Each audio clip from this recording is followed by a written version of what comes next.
Hello and welcome back again to English Today. This is DVD 4 of the beginner level, and in this DVD you will see 2 more episodes of our story, That's Life. And then in our special TV programs you'll see a business debate about work-life balance, followed by a discussion about speed dating. Then in the grammar section we'll study the present continuous and its uses and how to express a planned future. Okay, so enjoy yourselves.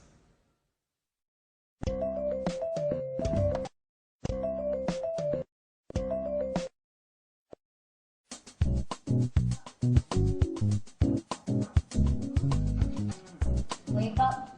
Vámonos. Time for school. Come on. Hi, Alice. What are you doing? I'm just relaxing a bit, watching some TV. What's on? I'm watching the news. So, what's happening in the world? The usual. Politicians are trying to pretend they know what they are doing. Alice, you are such a skeptic. That's the way I am. What's that? It's a book I'm reading. What's it about? It's a story about a woman, a young woman, who can't stand her father. That sounds interesting. Yes, it's not that bad.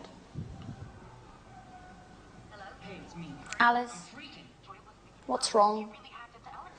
Do you want to talk about it? No, I'm so tired now. I'm going to bed. Good night. Night.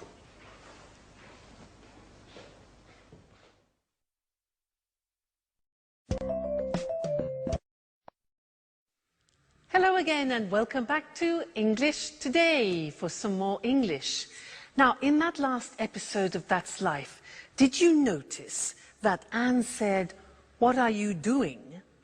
And Alice said, "Oh, I'm just relaxing. I'm just relaxing.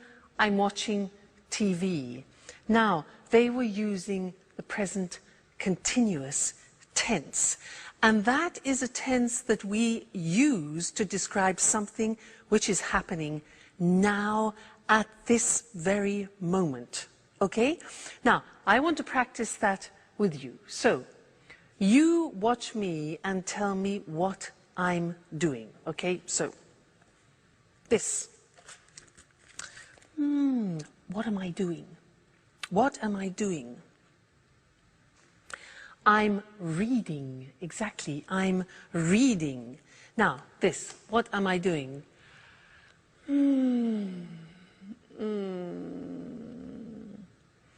I'm relaxing. I'm relaxing. Now, what am I doing?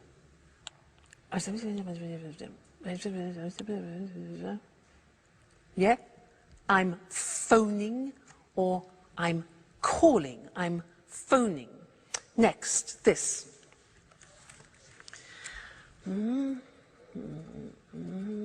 What am I doing? Okay, I'm writing. I'm writing. Good. Next. What am I doing?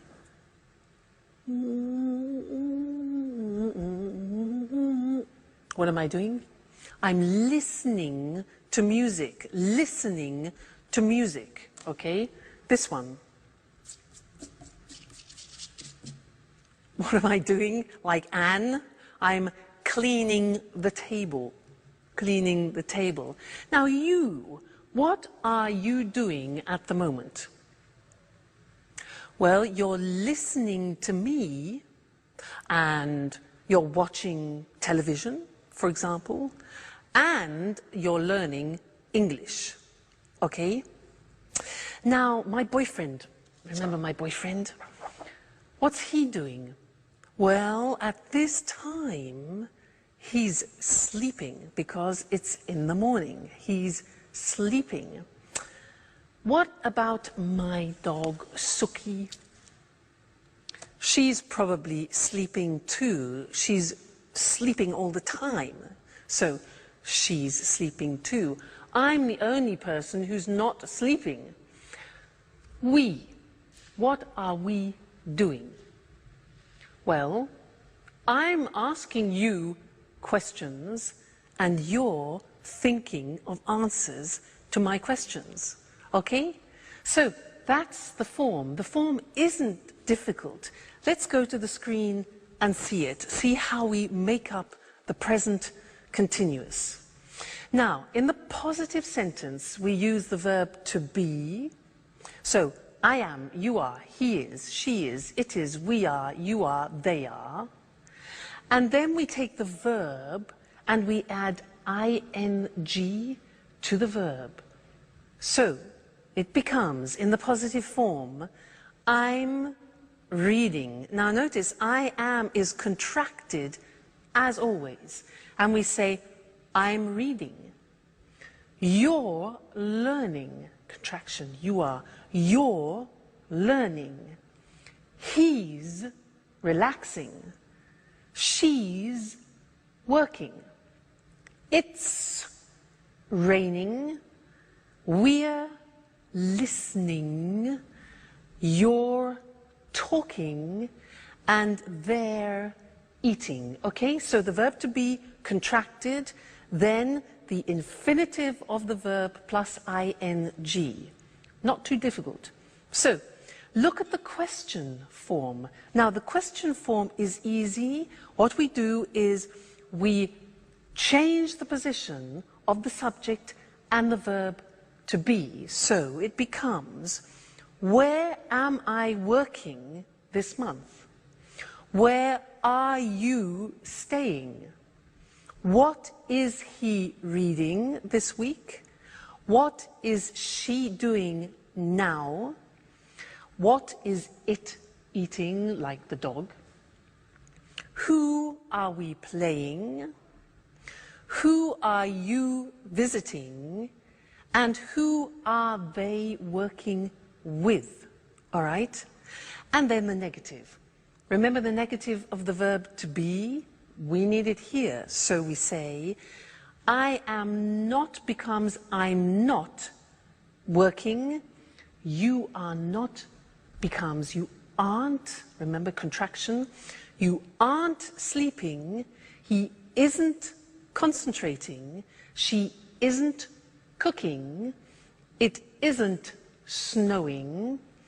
We aren't going out. You aren't watching TV. And they aren't studying. So this is the present continuous tense that we use to describe an action happening now, at the moment. A very important tense, and we will definitely come back and look at more of that. All right? Good. Thank you, and I'll see you again soon. Bye.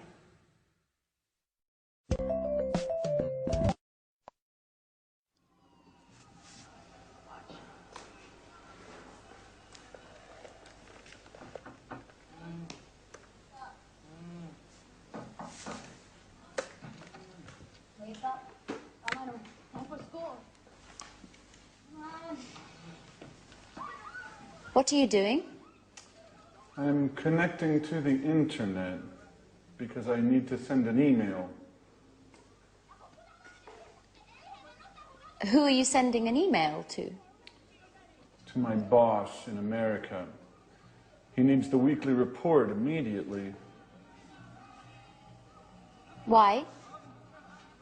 Because he has a meeting with the shareholders tomorrow morning.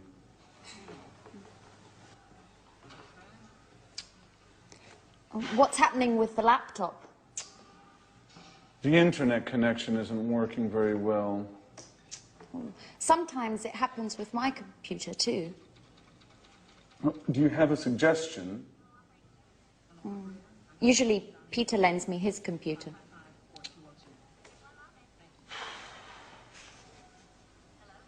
Is Peter at home?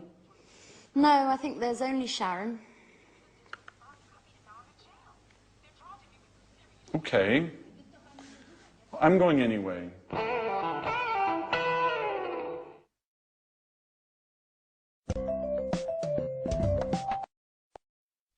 Anne has daggers for Sharon, doesn't she? Things are beginning to heat up. Now, did you notice that they used the present continuous a lot? A lot of things were happening at that moment, with Jack getting on the internet, having problems with his computers, asking Peter for help, etc. I want to tell you something about when we use the present continuous, because there are two occasions to start with. First, when we describe something happening right now. For example, we are learning English. But then we use the present continuous to describe an action happening around the present. I could say, for example, at the moment, I'm doing yoga, which doesn't mean at this very moment, but at this point of time in this month, for example, okay? So, at the moment, which is around the present, I'm doing yoga, one use, and the other is now we are learning, we are studying English. Okay, so that's interesting. Let's look at the screen at some examples about that, okay? So, present continuous, asking or telling about something happening now at this present moment in time, okay? So, the examples, I'm teaching now. You're listening now. He's learning at the moment, okay? And the other example is when you are speaking about something happening around the moment. So we're studying English, for example, this month. Or she's reading a new book this week. Or they're working on the project this week. So you see the slight difference between the two? That's important. Now let's go back to That's Life and listen again to how they use the present continuous. And then I have something else to tell you about it after. Okay? So, see you later. Bye.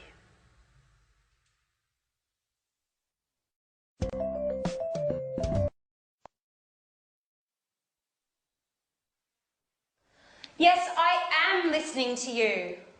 Yes, I'm listening. Who is she talking to?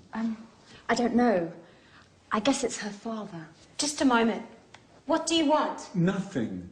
It's 4 o'clock in the morning. Is everything all right, Alice?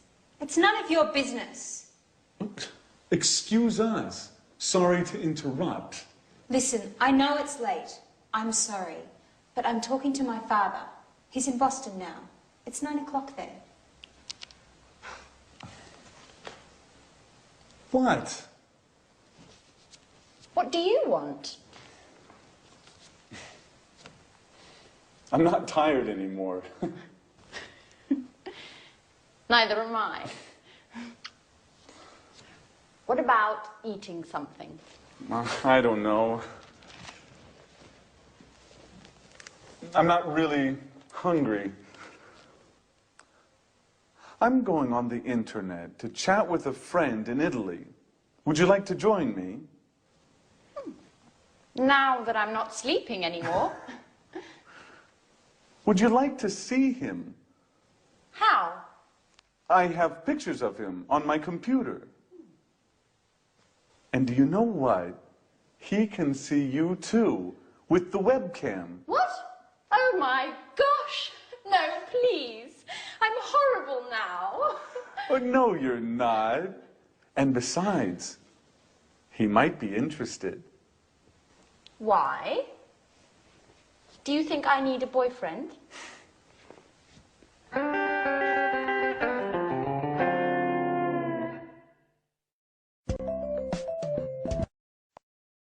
I think we know what Anne needs, don't we? Now, I have one more thing to do with you related to the present continuous, and that's the spelling of the present continuous. And to do that, let's go to the screen because it's easier to see things written. The present continuous, for example, I am talking. Now, to form talking, what we usually do is we take the verb, like talk, and we just add ing. For the majority of verbs, we do that. Look at the examples. Talk, talking. Work, add ing. Working. Start, starting. Now, as ever, there are exceptions in the English language. What are they? Well, all verbs that end with the letter E are exceptions. Look what happens. Have, for example, ends with E. You eliminate the E and you add ing. So have becomes having without the E, okay? Other examples are live, living, dance, dancing, make, making, okay? So all verbs which end in E, you eliminate the E and add ing.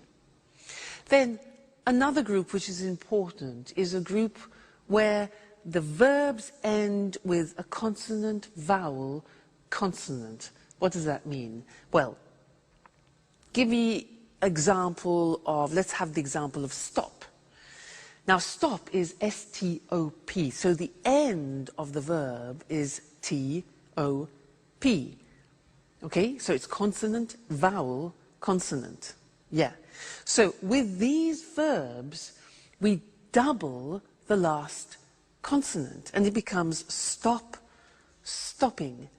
Now notice that in English pronunciation, when there is a double consonant, we don't hear it in the pronunciation. So for example, we don't say stopping or swimming, okay, not like other languages. So the pronunciation stays the same, but we double the consonant.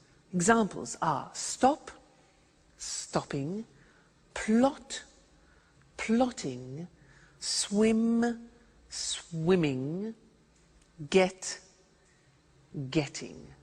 All right, so those are the different ways of spelling the present continuous tense verbs. Great. Well, now you are experts about the present continuous, so keep practicing it. And I really look forward to seeing you in the next lesson. Bye.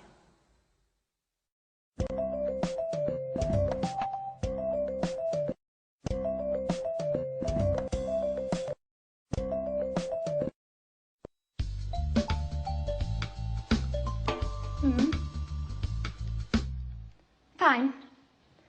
I'm looking forward to seeing you. Bye-bye. Oh my God. Okay, guys. Don't panic. What? We have to be strong and try to keep calm. What are you talking about? She's coming. Tomorrow morning. Who, for God's sake? Aunt Mary, the owner of the flat. So what? Your auntie. What's so terrible about her? Let me explain. Imagine me in 50 years. You mean you, old, with your manias, your cleaning obsessions? Oh my God. Okay, don't panic. So, what do we have to do? Let me see. What do you have scheduled for today? Well, today is a busy day. I have to finish my painting. No way! Painting means brushes, colours, dirt and mess everywhere. As for me, let's check my date book. Date book? I don't believe it. You mean you don't have a PDA?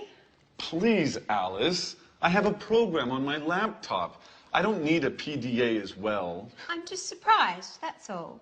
You're usually highly technological. That's not entirely true. I like to use paper and pen as well. Okay, leave it, guys. Let's go straight to the point. What's on your schedule today? I'm meeting a client from 4 to 5, and then I'm going to the mall. Why are you going to the mall? I want to buy a new modem for my PC. A new modem? That's not exactly business. Yes, well, there's something wrong with mine. Okay, maybe it's not that important. I can go tomorrow morning. That's very kind of you, Jack. Well, let me see. I've got a list with all your duties here. But what is it? It's always with me. For emergencies, you know. Just like this one. Jack. At your orders, General. You have to clean up the kitchen. You're washing the dishes, cleaning the oven and the fridge, the burners and the basin. Oh, and finally, you have to sweep and mop the floor. I'm ready. Oh, and obviously, you have to clean your bedroom too. Ooh, sounds exciting. Alice, you have to clean the living room. You have to throw all these magazines out. Put all the CDs in order. Clean up the carpet. And dust the furniture. Do I have to mop the floor as well? Of course. As for me, I'm cleaning the bathroom and all the windows. Well, I want you both in the living room at 6:30 for a detailed report. Okay? Yes, sir.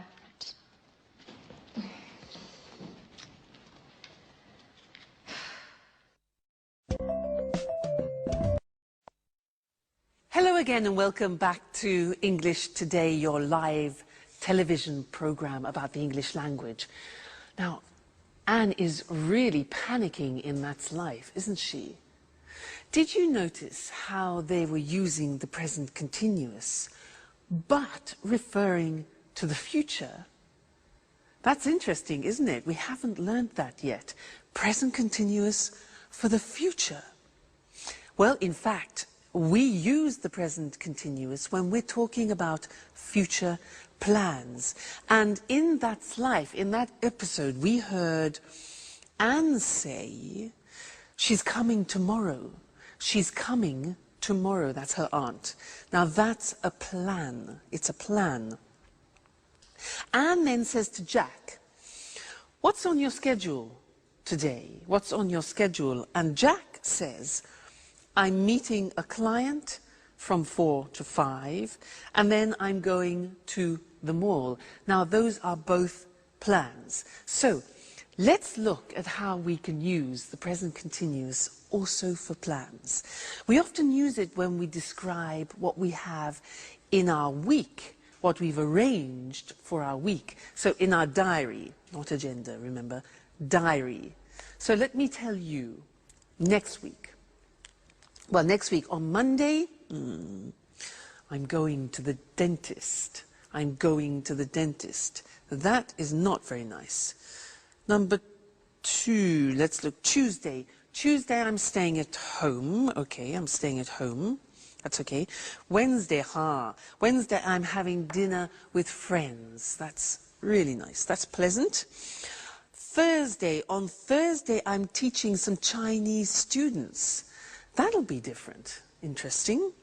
On Friday, I'm listening to my boyfriend. He's playing in a concert, so that'll be great. And then on Saturday and Sunday, I'm going to the coast to spend a relaxing weekend. That's not a bad week. You? What about you? What are you doing? You notice when I ask you the question, I use the present continuous because I want to know your plans. What are you doing? And also, my boyfriend, I could say, what is he doing? What's my boyfriend doing this Saturday? Well, unfortunately, he's playing in a jazz festival in Berlin, and I can't go. So, never mind. All right, so let's look at the summary now of the present continuous on the screen, because it's very interesting, all the different uses. So, we said we use the present continuous to express actions happening now, at the moment, okay? Remember that? She's doing her homework now. They're playing basketball at the moment, all right? So that's now. Then we said we use the present continuous to describe actions around this moment in time. For example, she's studying Spanish this month. Or we're going to do yoga. We're doing yoga this week. So around the present time. And this lesson we learned present continuous for a planned future, a programmed future. Okay, so I'm going to the dentist this afternoon. That's a plan. It's a schedule. Jack's meeting a client. That's a plan. Aunt Mary is coming tomorrow. And the question, what are you doing tomorrow? We're flying to New York. All right, so important that. Have a look at that episode again and listen for the present continuous used in the future. And also listen for something else which Anne uses. She uses often the verb have to for duties and responsibilities, because we're going to study that together. All right? Great. I'll see you soon. Bye.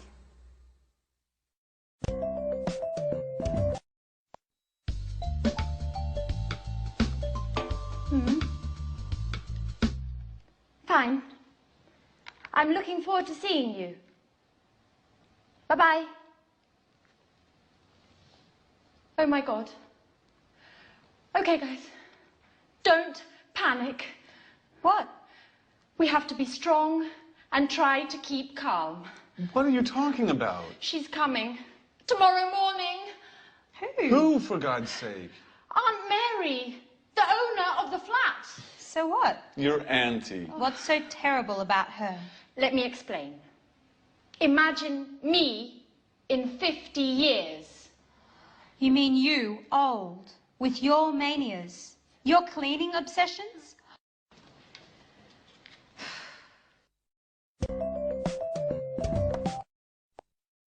I don't know about you, Mr. Monkey, but there's something I just can't stand is cleaning the house. Just awful. Oh, hello, camera one. How are you? I was just talking to Mr. Monkey about what they're doing in That's Life, cleaning the house. Can't stand it.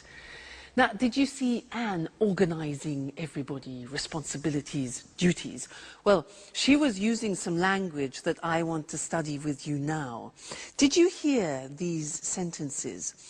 Jack said, so what do we have to do?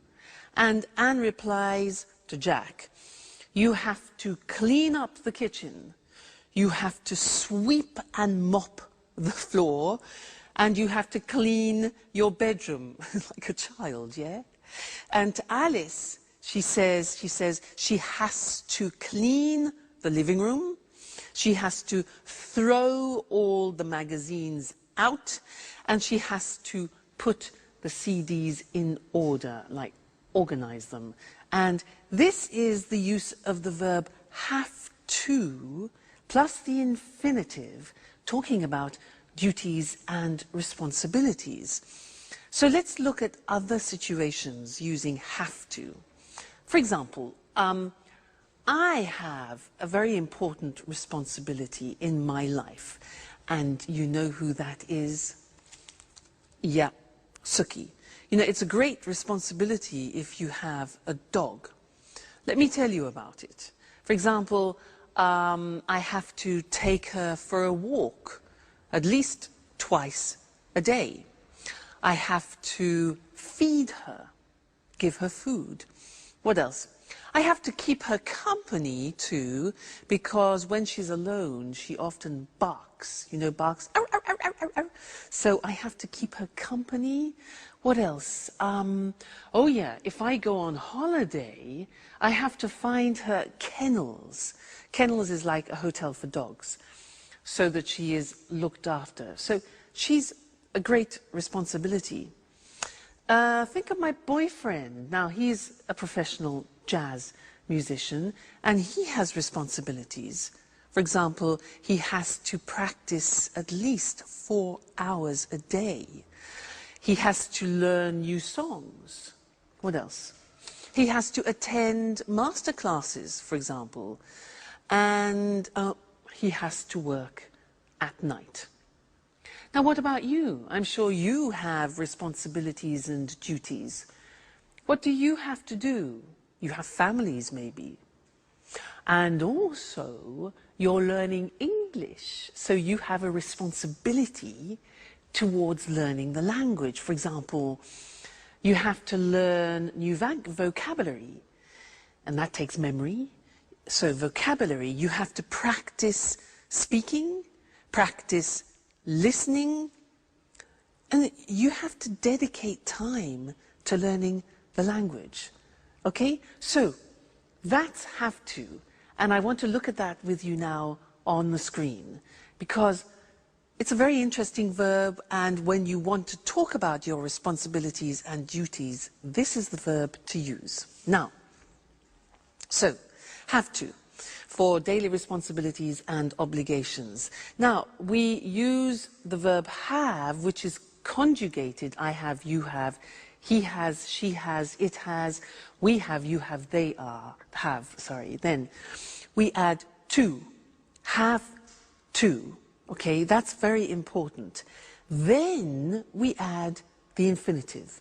So, an example, I have to use a computer at work. Now, did you hear my pronunciation? I have to. Notice I don't say V, I say F. Have. It becomes have to. Have to becomes in pronunciation have to. Okay? So, I have to use a computer at work. She has to write a report. Third person has, okay? She has to write a report. He has to answer emails. All right?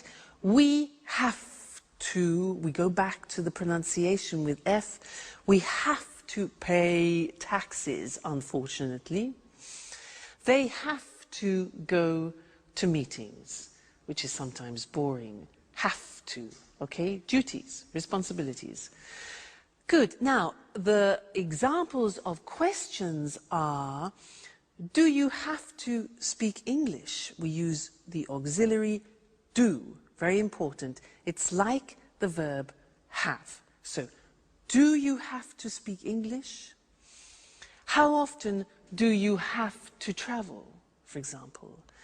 What language does she have to learn? And where do we have to go? So remember, use the auxiliary do and does. So that's have to when we're speaking about obligations and responsibilities, and we have a lot of them in life, so it's an important verb. Great. Let's go back and see how the cleaning is going. Terrible, Mr. Monkey cleaning. See you soon. Bye.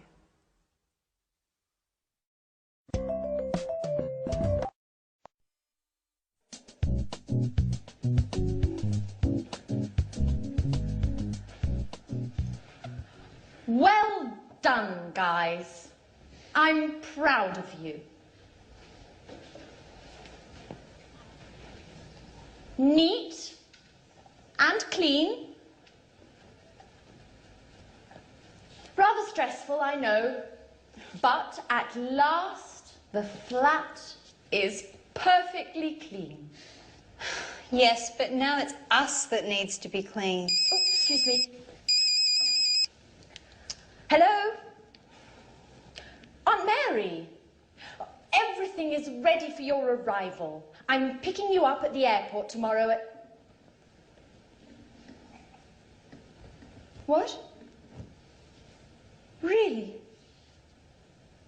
Oh, I understand.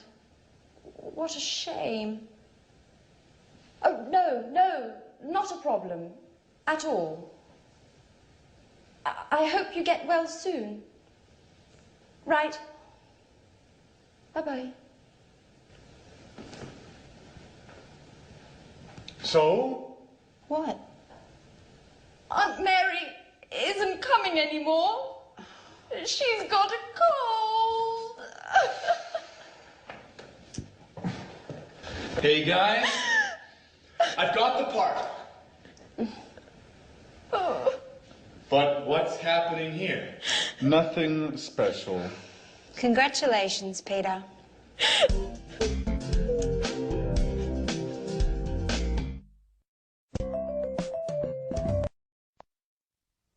Hello and welcome back to English Today, the only live TV program where you can learn the English language. And let me tell you what happens here. Well, there are a lot of sound technicians, cameramen, technicians everywhere helping me make this program for you, and it's great. It's a real pleasure to teach you. Now, in this lesson, I want to do a general revision of the present tenses, just to be sure that you've understood everything we've learnt so far, okay? Now, do you remember him? Mr. Dinosaur? Do you remember him? Dinosaur? He represents the simple present tense, and when we use it, do you remember? Let's check that. Mr. Dinosaur, dinosaur. These letters represent the beginning of frequency adverbs. Do you remember them? Let me remind you. O is often. So, I often drink coffee in the morning. What about this? A. Good. Always. Great. I always get up at 6:30 in the morning. This one. Usually. This one. Rarely. Rarely. Difficult pronunciation.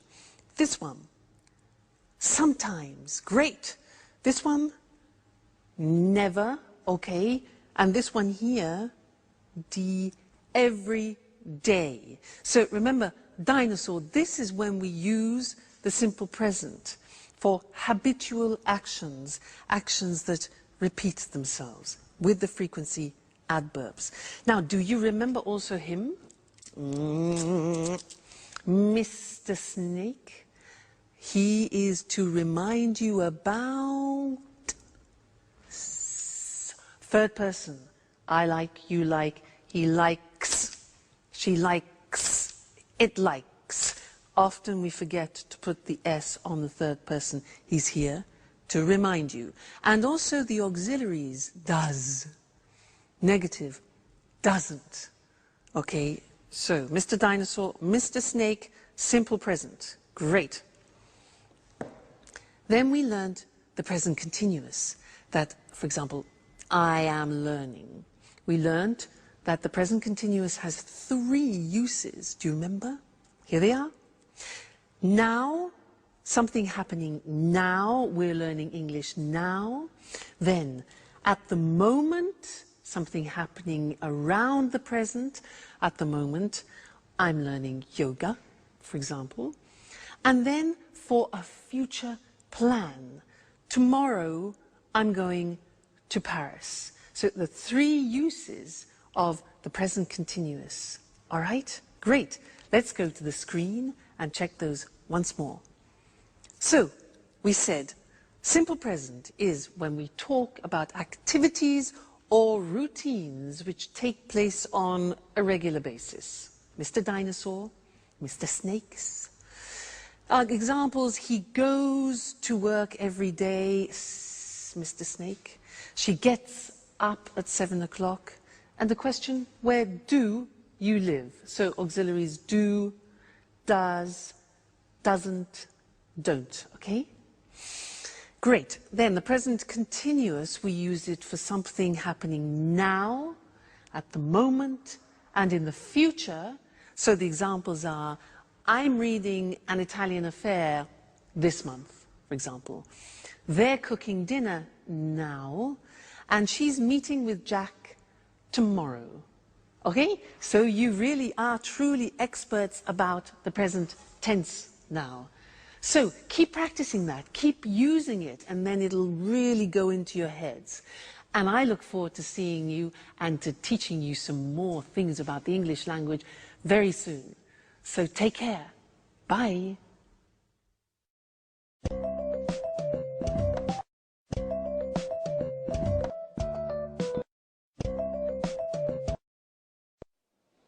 Good evening, and welcome to another edition of Let's Talk. In the studio with me this evening are our commentators, Marie and Tom. Welcome. Hello. Hello. Well, what's the subject of our debate this evening? We're talking about the work-life balance. Wow, sounds interesting. What exactly does the expression work-life balance mean? Well, work-life balance is about enjoying a good quality of life without working too much. Yes, it's important for people to have some control over when, where, and how much they work. In other words, we are talking about the importance of not working too much. Exactly, Eric. Today, for many people, work is the only thing they think about. We have no time for family, no time to relax, and no time for ourselves. You're right, Marie.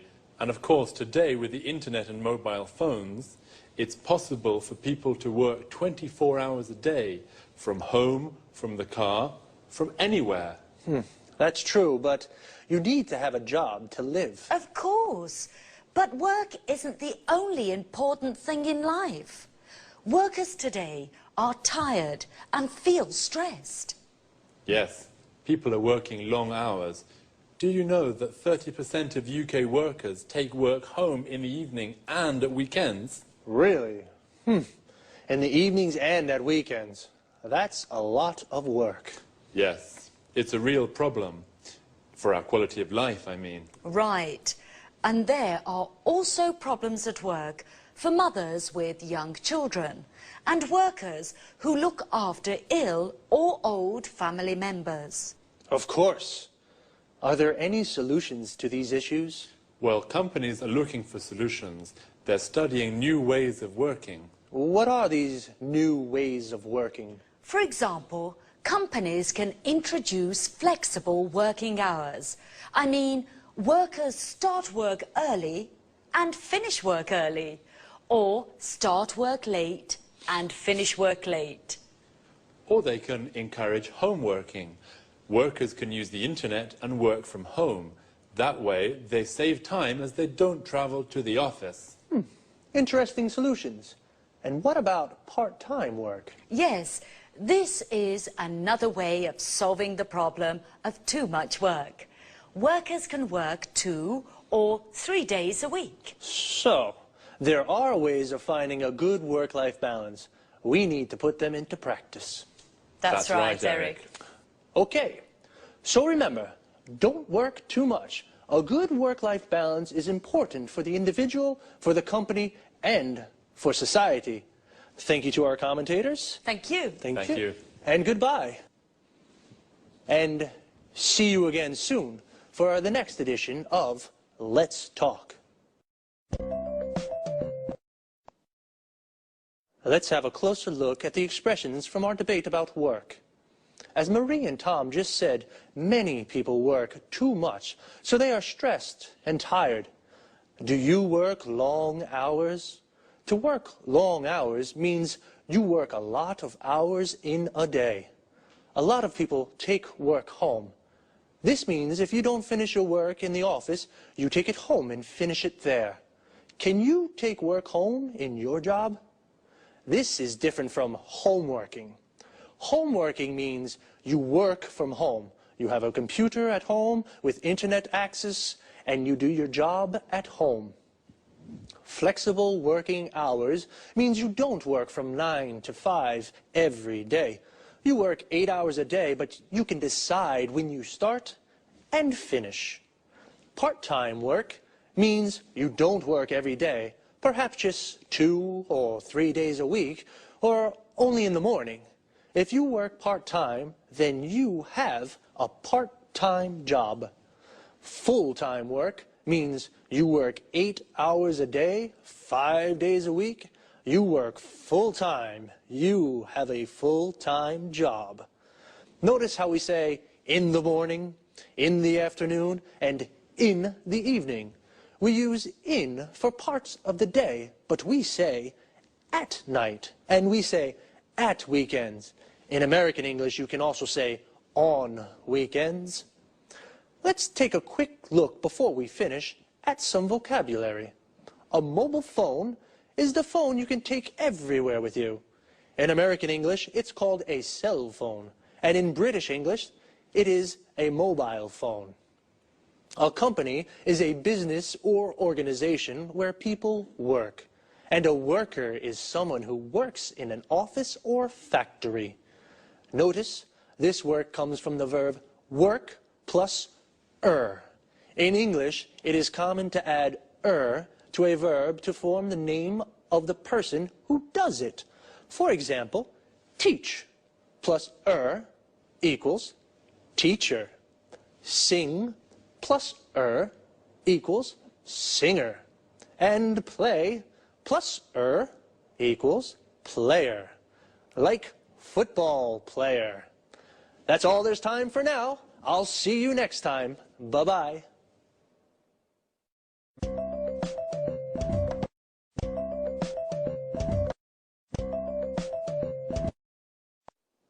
Hello, everyone, and welcome to Let's Talk, the Saturday evening debate with our two commentators, Tom and Marie. Good evening. Hello. Tom and Marie, tonight I'd like to hear your thoughts on these new ways for people to meet their ideal partner. What do you mean, Eric? Well, a friend of mine is going to a speed dating event next week, and he wants me to go with him. I don't know what to do. I'm curious. I'd like to try, but... Come on, Eric. No buts. You have to go. Speed dating's great fun. And even if you don't find your soulmate, it's an interesting way to spend an evening. That's true. Speed dating's really popular at the moment. It's a great opportunity to meet people. Sometimes very interesting people. Yes, and sometimes you can fall in love. I know a guy who married a girl he met speed dating. This speed dating sounds interesting. I'm single, you know, but how does it work? Perhaps you can explain this to our viewers, too. I'm sure people would like to know exactly how speed dating works. I'd certainly like to find out. Well, speed dating events usually take place in nightclubs or pubs. The participants have a number and they sit around tables. The men are on one side, the women are on the other side. Then the fun starts. You have 4 minutes to ask your questions. Only 4 minutes, remember. The other person asks questions too. Then you move to the next table and ask your questions again. What kind of questions can I ask? Anything you like. For example, what's your name? How old are you? What are your interests? The kind of questions that you ask when you meet somebody for the first time. And what happens next? Well, you write down your thoughts about the person. The person facing you does the same thing. At the end of the event, you give your thoughts about the people to the organisers. What do you mean, my thoughts? It's easy. You select the people you'd like to meet again. The organisers then add your decisions to their website. And then what happens? The next day you go to their website and read the results. Oh, what results? Well, if you select a person and that person selects you, you can meet again. Now it's time for a slow date. Wow, it sounds really interesting and fun too. Well, I think I'll go with my friends next Wednesday to that speed dating thing. Would you like to try speed dating? Well, now it's time to say goodbye to our commentators, to Tom and Marie. Goodbye, Eric. Goodbye, Eric. Goodbye. And goodbye to you. And see you again soon in our next edition of Let's Talk. Well, the speed dating sounds a little crazy, but fun. So I think I'll go. As Marie said, I don't think I'll find my soulmate, but I'll definitely meet a lot of people.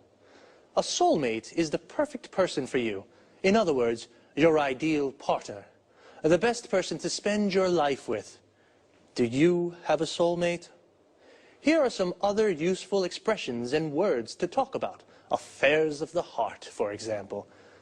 A date is a meeting with a special person. we say, go on a date, or I've got a date with somebody. For example, I've got a date with Lucy.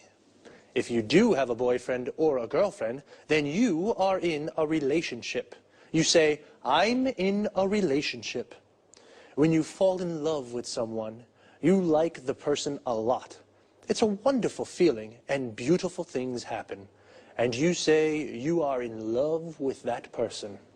And if you are in love with a person, you may decide to marry them in a church or a town hall. When you marry, you form a legal union with a person forever, and you say, I'm married. But it doesn't always last forever. People sometimes divorce. They separate from the person they marry, so they are divorced, and they say, I'm divorced. Do you have a boyfriend or girlfriend? Are you single? Well, if you're not in a relationship, then perhaps you'd like to try speed dating one day too. That's all for me for now. See you again soon.